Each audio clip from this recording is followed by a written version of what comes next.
Marcus Chen stood in the doorway of his Palo Alto estate and heard something impossible.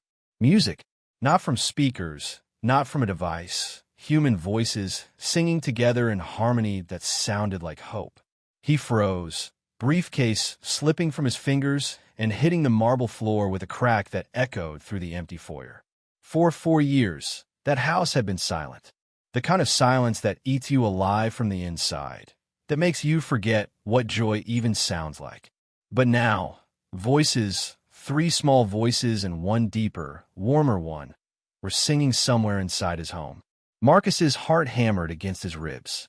He followed the sound through the hallway, each step heavier than the last, terrified that if he moved too fast, the impossible would evaporate like smoke. When he reached the living room and looked inside, the world stopped turning. 5 days earlier, Maria Santos stood outside that massive house in Silicon Valley, staring at the security gate like it might bite her. She was 32, 11 years cleaning homes from San Jose to Mountain View, sending every spare dollar back to her mother in the Philippines. The salary Marcus Chen offered through his assistant made her stomach drop, 6 times her normal rate.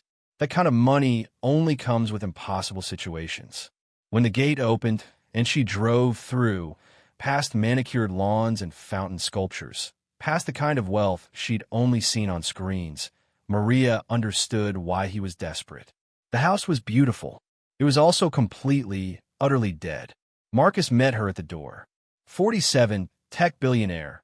His company had revolutionized cloud computing and made him one of the youngest self-made billionaires in Silicon Valley.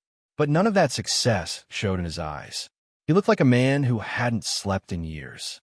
His shirt was wrinkled despite its expensive fabric. His hand shook slightly when he reached out to shake hers. "Ms. Santos," he said, voice hollow, mechanical. "Thank you for coming." "Mr. Chen." Maria's voice was steady, professional, hiding the nervousness twisting in her chest. He led her through the house without speaking. Too many rooms, too much space, too quiet. Like death had moved in and claimed squatters' rights. "My wife died 4 years ago," Marcus finally said, stopping outside a closed door.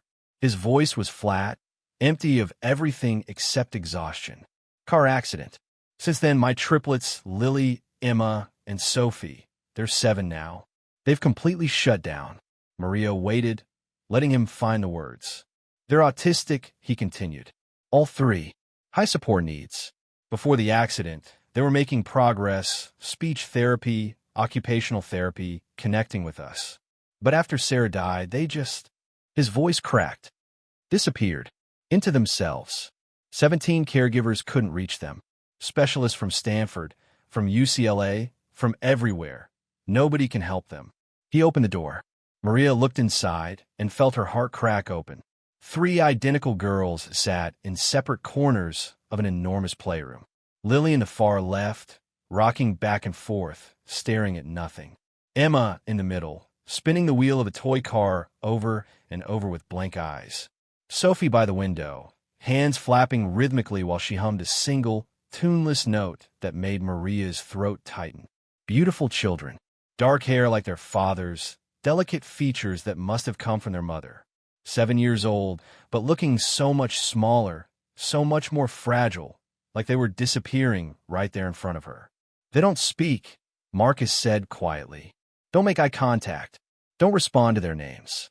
The doctors say..." He stopped, jaw working. "They say this might be permanent. That the trauma of losing their mother combined with their autism created a regression we can't reverse." Maria stepped into the room slowly. Sophie's humming didn't change. Emma kept spinning that wheel. Lily continued rocking. "I've installed cameras throughout the house," Marcus continued, and there was something defensive in his tone now, something that expected judgment. "After what happened with some of the previous caregivers, I need to know exactly what's happening when I'm not here." "What happened?" Maria asked gently. "The first one stole my wife's jewelry. The second one left them alone for hours while she met her boyfriend. The third one..." His voice went hard. "She hit Emma. I saw it on the cameras. Police were involved." Maria's hands clenched. "How many total?" 17 caregivers in 4 years. Some quit because it was too hard. Some I fired for negligence. One leaked information about the girls to a tabloid. Another tried to get me to invest in her startup. He laughed bitterly. So yes, I watch the cameras. Every night. I review the footage because trust isn't something I have anymore. Maria turned to face him, really looked at him, saw the grief carved into every line of his face, the exhaustion, the shame of a father who knew he'd failed but didn't know how to fix it. Understand, she said quietly. Can you start immediately? Yes. Marcus nodded once, handed her a thick folder. Schedules, protocols, emergency contacts. Mrs. Patterson, she's the house manager, will show you to your room. The girls have strict routines. Don't deviate from them. Don't try to force interaction. Don't, he stopped himself. Just follow the protocols. Mr. Chen, Maria said softly. I'll take care of them. Something flickered in his eyes. Not hope. Hope had died, too many deaths. But maybe the ghost of a possibility that this time might be different. He left without another word. Maria stood in the doorway watching three small girls locked in their separate worlds, and she thought about her sister Anna. About the earthquake in Manila 17 years ago that had trapped them both under rubble for 38 hours. About how Anna had stopped speaking for 6 months afterward, how everyone said she'd never recover. About how Maria had sung to her. Every single day, the same songs their grandmother taught them. Songs about light breaking through darkness, about God's faithfulness, about never being alone. And slowly, so slowly it felt like watching a glacier melt, Anna had come back. Maria walked into the playroom and knelt on the floor, not close to any of the girls, just present. She pulled out a soft cloth and began wiping down a low shelf, humming under her breath. Blessed assurance, Jesus is mine. Sophie's humming faltered, just for a second, then resumed. Maria kept singing, kept working, kept being there without demanding anything in return. In his office 3 floors away, Marcus opened the security camera app on his laptop. 12 screens showed 12 different angles of his house. He found the playroom feed, watched this new caregiver kneel on the floor, singing hymns while his daughters ignored her. He'd seen this before. The earnest attempts, the patient approaches, the inevitable failure. He told himself not to hope, but he didn't close the feed either. If you're enjoying this story so far, don't forget to hit the like button and subscribe. Drop a comment telling me where in the world you're watching from. I love hearing from you. That first afternoon stretched long and quiet. Maria moved through the playroom like water, present but not intrusive, there but not demanding. She straightened toys that didn't need straightening, folded blankets that were already folded, hummed hymns her grandmother taught her about grace and mercy and things being impossible with man, but possible with God. Emma kept spinning that wheel. The sound filled the room. Click, click, click, click, endless, mechanical, soothing in its predictability. That's a nice rhythm, Maria said softly, not looking directly at Emma. Steady, like a heartbeat. Emma didn't respond, didn't even glance her way. But the spinning didn't stop either, and Maria counted that as neutral ground. Lily rocked by the far wall, arms wrapped around her knees, eyes fixed on something no one else could see. Forward, back, the same motion she'd probably been doing for hours, for days, for years. Maria knelt near a basket of stuffed animals, pulled out a worn teddy bear. My sister Anna had a bear like this, she said quietly, more to herself than to anyone. After the earthquake, she wouldn't let it go. Held it so tight the seams started coming apart. My mama wanted to throw it away, get her a new one. But Anna knew the difference. She needed the one that had been there, the one that survived with her. She set the bear down gently on the floor, not near Lily, just available. Lily's rocking slowed. Her eyes shifted, just barely, toward the bear.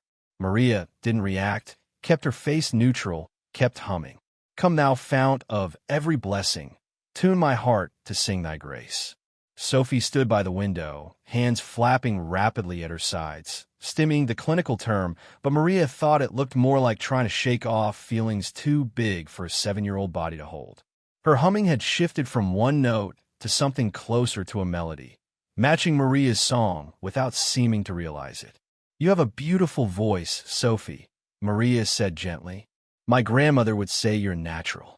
She taught music in our village. Said some people are born knowing how to turn pain into something lovely. Sophie's hands stopped flapping. The silence felt massive, important. Maria held her breath without meaning to. Then Sophie's hand started again, slower this time, and the humming returned, but now it was definitely following Maria's melody. Tentative, uncertain, but there. Maria's eyes burned. She blinked hard, kept singing. In his office, Marcus had meant to work. Had emails piling up, video calls waiting, a product launch in 3 days that needed his attention. But he couldn't stop watching the Playroom feed. This woman wasn't doing anything special. Wasn't using ABA techniques or sensory integration therapy or any of the expensive interventions specialists had prescribed. She was just there, singing, talking to his daughters like they might actually hear her, like they were still whole people worthy of conversation. Sophie's hands had stopped. Marcus leaned closer to the screen. Sophie's hand started again, but different, matching the caregiver's song. He told himself it meant nothing. Coincidence. Random synchronization. His daughters were gone, locked away where no one could reach them, and watching this stranger's futile attempts would only make it hurt more when she failed like all the others. But he didn't close the feed. Day 2 started before sunrise. Maria woke in the small guest room Marcus had given her. Modest compared to the rest of the house, but still nicer than anywhere she'd lived in 11 years, and lay in the darkness thinking about 3 little girls locked in silence. She prayed, not the formal prayers from church, but the desperate kind, the ones that come from a place so deep you don't have words, just need poured out like water. God, I don't know what I'm doing, but you do. Show me how to reach them. By 6 o'clock, she was in the kitchen making breakfast. Marcus appeared at 6:30, already dressed in an expensive suit, tie perfectly knotted, mask firmly in place. He looked like he'd slept 3 hours at most. The girls wake at 7, he said without greeting. They eat breakfast at 7:30. Same thing every morning, plain oatmeal, cut strawberries, orange juice. Any deviation causes meltdowns that last hours. I understand, Maria said. Mrs. Patterson usually handles breakfast, but she's off today. Can you manage? Yes, Mr. Chen. He nodded once, grabbed a travel mug of coffee, and left. The garage door opened, closed. Engine sounds faded into the morning quiet. Maria stood in that enormous kitchen. Granite countertops, professional-grade appliances, enough space to cook for 20 people, and felt the weight of how alone he was.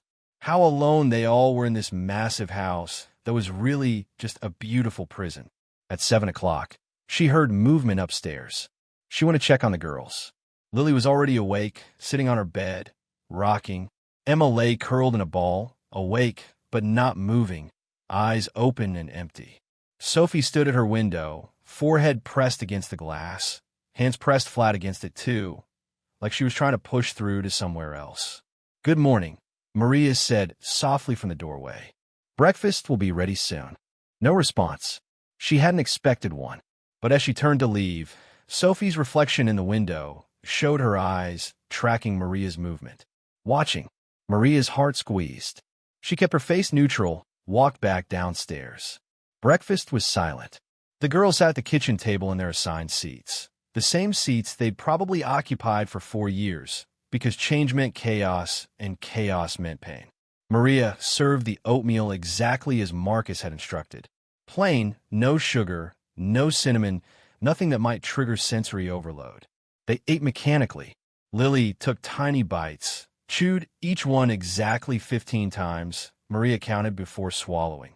Emma ate with her eyes closed, shutting out the world even during this basic function. Sophie ate normally but hummed between every bite, that same tuneless sound. Maria ate with them, didn't try to force conversation, just was present. When they finished, she collected the bowls and began washing them by hand, even though there was a dishwasher, because the sound of running water and the rhythm of the work felt soothing. Behind her, she heard Sophie start humming again. Not the tuneless sound, the hymn from yesterday. Maria kept washing dishes, kept her back turned, but started singing softly. Blessed assurance, Jesus is mine. Oh, what a foretaste of glory divine. Sophie's humming grew stronger, following the melody with increasing confidence. Emma's eyes opened. Lily stopped rocking. Maria didn't turn around, didn't acknowledge what was happening. Just kept singing, kept washing dishes, kept breathing through the moment. When the song ended, the kitchen fell quiet. Then Sophie hummed the first notes again, asking without words for more. Maria obliged. This is my story, this is my song, praising my Savior all the day long. This woman understood trauma, not from textbooks or graduate programs, but from living through it, from pulling someone she loved back from the edge of disappearing completely. She wasn't healing his daughters because she was trained. She was healing them because she'd already done it once before. Day 6 started with actual words. Maria was making breakfast when Sophie walked into the kitchen, stood in the doorway, and said song. One word, quiet, uncertain, like she wasn't sure her voice still worked. But a word. Maria's hands stilled on the oatmeal pot. She turned slowly, keeping her face calm even though her heart was exploding. Good morning, Sophie. You want to sing? Sophie nodded. What should we sing? Blessing, Sophie said. Come Thou Fount. Sophie's favorite.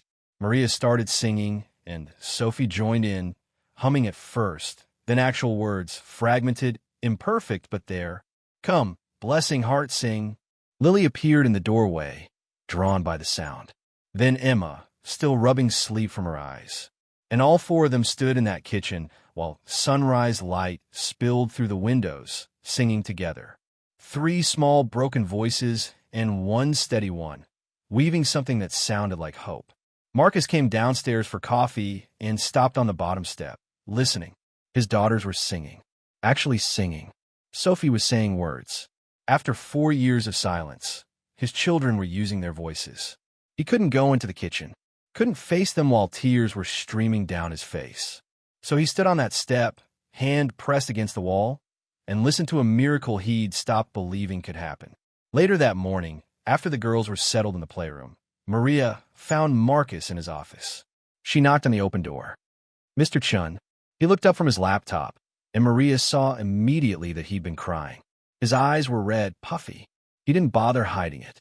She spoke, he said, voice rough. Sophie, she asked you to sing. Yes. The doctors said.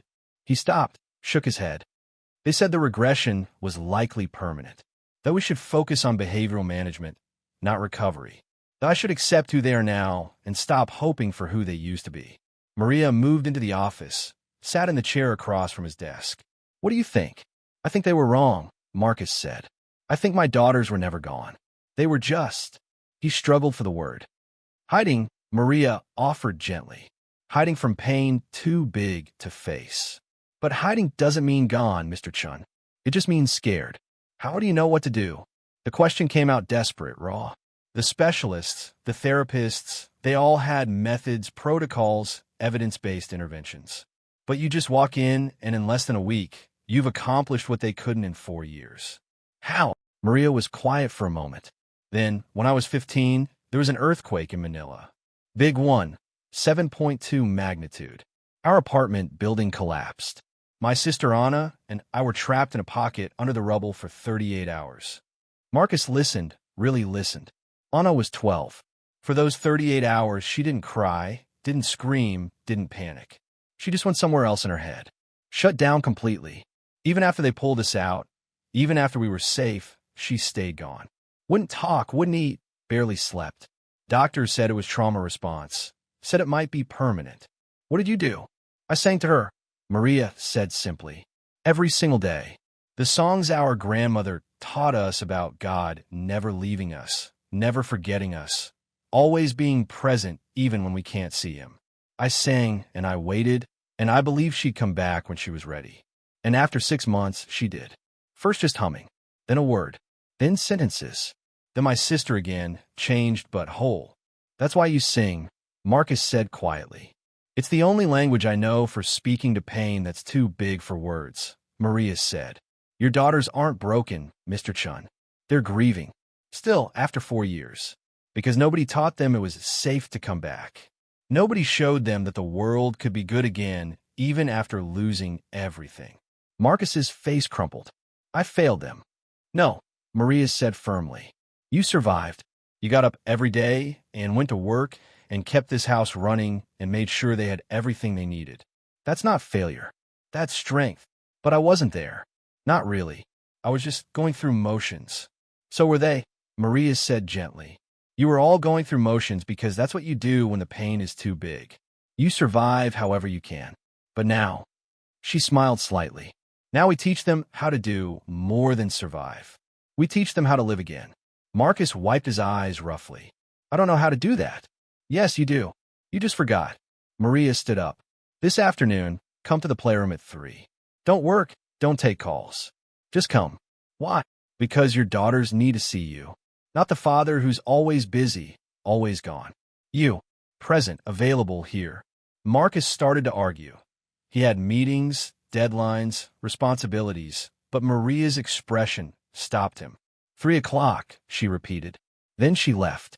At 3 o'clock, Marcus climbed the stairs to the playroom, heart pounding for reasons he couldn't name. He stood in the doorway, uncertain. The girls were playing, or doing their version of playing. Lily stacking blocks. Emma lining up toy cars. Sophie at the window, humming. Maria looked up. Mr. Chen. Perfect timing. We were just about to build a tower. Want to help? He stepped into the room, feeling awkward and out of place. I don't want to disrupt anything. You won't. Come sit. She patted the floor next to her. Marcus sat, crossed his legs like the girls did, feeling ridiculous in his work clothes. Lily, Maria said gently, your papa is here. Should we show him our tower? Lily glanced up, made brief eye contact with Marcus, the first time in months, then looked away. But she nodded. Then she did something that stopped Marcus's heart. She picked up a block and held it out to him. Marcus took it with shaking hands. Thank you, Lily. Together, Maria guiding, the girls participating at their own pace, Marcus fumbling through. They built a tower. Nothing fancy, just blocks stacked high. But Emma handed him pieces. Sophie stopped humming to watch, and Lily smiled. Barely, just a slight upturn of her lips, but a smile. When the tower toppled, accidentally knocked by Sophie's flapping hands, they all laughed. The girls' laughter was rusty, unpracticed, but real. And Marcus realized he was laughing too. Actually laughing. For the first time since Sarah died, joy felt possible again. That night, he stayed home for dinner. Maria made spaghetti, simple, but the girls tolerated it, even Emma. They ate together at the kitchen table, all 5 of them, passing garlic bread and juice cups and napkins. The silence returned immediately. Marcus went to tell the girls that Maria had to leave, that they'd find someone new. They didn't scream or cry. They just looked at him with empty eyes and walked away, Lily to her corner, Emma to her room, Sophie to the window. By that evening, they'd stopped speaking entirely. By the next day, they wouldn't eat. By day 3, Lily was rocking again, Emma was curled in a ball, and Sophie's tuneless humming had returned. Mrs. Patterson found Marcus in his office at 2 in the morning. Mr. Chen, you need to fix this. I'm handling it, he said without looking up. You're not handling anything. You're destroying them. Her voice was sharp, unforgiving. That woman loved those children, and you threw her away because you were jealous. I was protecting them. From what? From being happy. Mrs. Patterson shook her head. I've worked for you for 6 years, Mr. Chen. I've watched you survive losing your wife. Watch you try to save your daughters. But this is the first time I've seen you quit. She left him sitting in the dark. Marcus pulled up the security footage from 2 weeks ago. Watch Maria dancing with his daughters. Watch them laugh. Watch them call her mama. Watch her look at them like they hung the moon. And he realized Mrs. Patterson was right. He hadn't been protecting his daughters. He'd been protecting himself from feeling inadequate, from facing that someone else could reach them when he couldn't, from the terrifying realization that he'd been falling in love with a woman who'd save his family. At 3 in the morning, Marcus got his car and drove to San Jose. Maria's apartment was small, 3rd floor walk-up. He knocked on the door, and she answered in pajamas, eyes swollen from crying. Mr. Chen, they stopped talking again. Marcus said, voice breaking. Stopped eating. Lily's rocking. Emma won't leave her room. Sophie won't stop humming that sound. Tears streamed down his face. I destroyed them. I destroyed everything. Because I was too proud to admit that you're not the help. You're not the employee. You're the mother. The one they chose. the one who brought them back to life. Maria's hand covered her mouth. I was jealous, Marcus continued. Jealous that you could reach them when I couldn't. Jealous that they loved you so easily when they barely looked at me. And I was scared, terrified, that if I admitted how much we all need you, you'd realize you could do better than us and leave anyway. Marcus, I'm not asking as your employer, he said. I'm asking as a father who failed. As a man who's watched his children disappear twice now and can't survive watching it happen again. Please, come back. Not for me. For them. They need you. Maria was crying now, too. You hurt me. I know. I'm sorry. I'm so sorry. And you hurt them. Taught them that love isn't safe. I know, Marcus whispered. And I'll spend the rest of my life trying to make it right. But please, Maria, please come home. She searched his face for a long moment. Then, on one condition, anything, you show up. Actually be present. Work from home 3 days a week minimum. Have dinner with us. Play with them. Be their father, not just the man who pays the bills. I will. I promise. Maria nodded slowly. Then let's go home. When they walked through the door at 4 in the morning, the house was quiet. They went upstairs together, opened the girls' bedroom door. All three were awake, curled together in Lily's bed, eyes open and empty. Girls, Maria said softly. Sophie looked up first. Her face crumpled. Mama, I'm here, baby. Mama's home. All three launched themselves at her, crying and clinging and saying Mama over and over like a prayer. Maria held them, rocked them, whispered, I'm sorry. I'm so sorry. I'm never leaving again. Never. Marcus stood in the doorway watching his family come back together, and he'd never felt more grateful for anything in his life. 6 months later, they stood in that same living room, the one where Maria had first danced with the girls, surrounded by close friends. Maria wore a simple white dress. The triplets wore matching lavender and carried flowers. Marcus wore a suit and cried through his vows. You saved us, he said, not because we paid you, not because it was your job, but because you loved us when we were too broken to love ourselves. Maria's vows were simpler. I choose you. I choose them.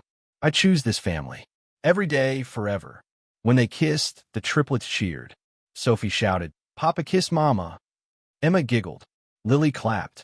And in that moment, surrounded by love and laughter and second chances, they were finally completely whole. If this story touched your heart, if it reminded you that broken doesn't mean finished, that healing is possible, that love can rebuild what grief destroyed, share it with someone who needs hope today. Subscribe for more stories that remind us we're not alone. Comment where you're watching from and tell us what moved you. God's timing is never early, never late, always perfect, even when it feels like forever.